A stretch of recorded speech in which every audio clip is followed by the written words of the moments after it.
नमस्कार।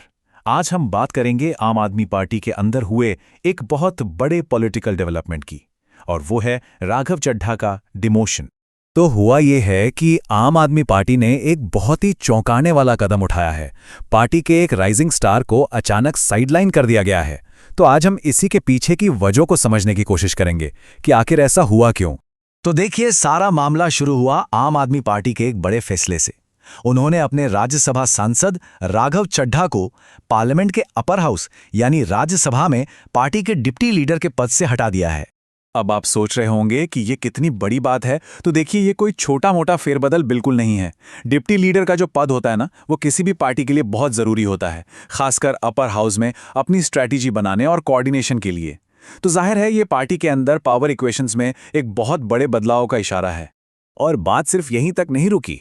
इससे भी आगे बढ़कर पार्टी ने रिक्वेस्ट की है कि चड्ढा को अब ऑफिशियल आप कोटे से बोलने का टाइम भी न दिया जाए।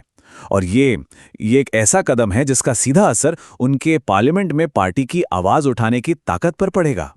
तो सवाल ये उठता है कि आखिर इस अचानक डिमोशन के पीछे की वजह क्या है।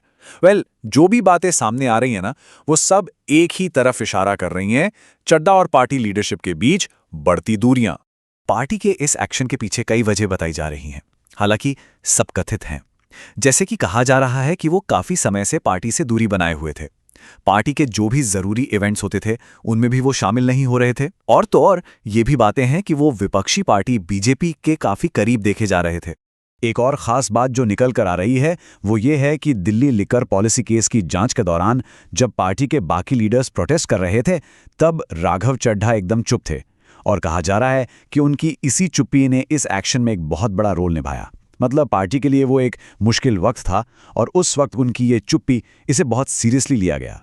लेकिन इस डिमोशन के विवाद से हटकर अगर देखें तो एक सांसद यानी एक एमपी के तौर पर राघव चड्ढा का जो काम है वो एक बिल्कुल ही अलग कहानी कहता है। पार्टी के अंदर चाहे जो भी चल रहा हो, लेकिन 37 इयर्स के इस एमपी का एक अच्छा ट्रैक रिकॉर्ड रहा है आम लोगों से जुड़े मुद्दे उठाने का। जैसे कि उनकी ये मांग कि पैटर्निटी लीव को इंडिया में एक कानूनी अधिकार बनाया जाए।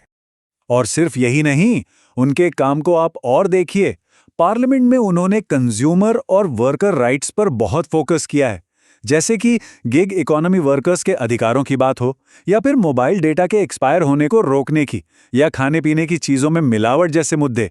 ये सब उन्होंने उठाए हैं। तो अब सवाल आता है कि इस डिमोशन का उनके पॉलिटिकल फ्यूचर पर आखिर क्या असर पड़ेगा, आगे क्या होगा। इस पूरी सिचुएशन को समझने के लिए ये नंबर 2028 बहुत जरूरी है। क्यों? क्योंकि राज्यसभा सांसद के तौर पर चड्ढा का टर्म इसी साल तक सेफ है, और ये बात उन्हें पार्टी के प्रेशर से काफी हद तक एक आजादी देती है। इस कंपैरिजन से सारी पिक्चर एकदम क्लियर हो जाती है। देखिए, पार्टी उन्हें अपने एक इंटरनल पद से तो हटा सकती है, इसमें कोई शक नहीं, लेकिन वो उनकी पार्लियामेंट वाली सीट नहीं छीन सकती। उनकी राज्यसभा की मेंबरशिप 2028 तक पूरी तरह से सुरक्षित है। तो आखिर में ये सवाल तो रहता ही है कि ये जो कुछ भी हुआ, ये सिर्फ पार्टी का एक डिसिप्लिनरी एक्शन है, या फिर ये आम आदमी पार्टी के अंदर चल रहे किसी गहरे स्ट्रेटेजिक बदलाव का संकेत है। खैर, इस कदम का असर चड्ढा और पार्टी दोनों के फ्यूचर पर क्या होगा, ये तो अब वक्त ही बताएगा।